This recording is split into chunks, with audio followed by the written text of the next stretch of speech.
বোঝা গেছে কি হলো?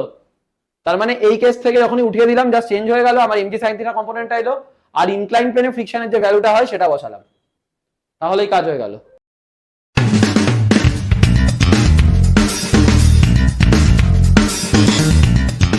তো এখানে দেখ আমরা জাস্ট কি করলাম, আগে এই কোয়েশ্চেনটা করলাম নর্মাল প্লেনে, প্লেনটাকে হিলিয়ে দিলাম, হয়ে গেল আমার ইনক্লাইন প্লেনের কোয়েশ্চেন। এটা দেখেই লোকজন অজ্ঞান হয়ে যাবে, আর কিছুই নেই কোয়েশ্চেনটায়। একই ব্যাপার যে আমার এর উপর তোকে বুঝতে হবে যে এই যদি আমার একটা ইনক্লাইন প্লেন থাকে আর এখানে যদি ব্লকটা থাকে আমার, তো আমার এই দিকে কাজ করে আমরা জানি একটা ফোর্স, সেটা হলো এমজি সাইন থিটা। যারা যারা ক্লাস 11 পড়েছিস তাদের এটা জানার কথা যে এরকম একটা অবজেক্ট থাকলে এইদিকে এমজি হয়, এটা থিটা হলে এটা থিটা হয়, এখানে আমরা লিখতে পারি এমজি কস থিটা, আর এই জায়গাটায় লিখতে পারি আমরা এমজি সাইন থিটা। তো আলটিমেটলি এইদিকে MG sine theta, attraction force এইদিকে, প্লাস কি করছে এখানে ফ্রিকশন আছে, তো ফ্রিকশনও পেছন দিকে কাজ করছে, এফএস ম্যাক্স। তার মানে এটাকে উপরে তোলার জন্য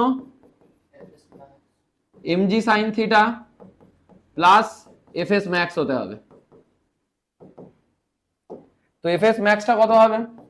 এটা হলো K Q capital Q by L square, কারণ এই ডিস্টেন্সটা এল আছে, greater than equals to MG sine theta plus এটা হয় হলো মিউ এন হয়।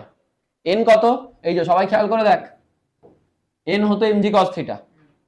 তো ultimately K Q Q by L square greater than equals to MG sine theta plus mu MG cos theta. তো ultimately Q greater than equals to L square MG by K Q sine theta plus mu cos theta. এটা হলো আমার final answer. তো এটা হলো Q এর minimum value. বোঝা গেছে কি হলো?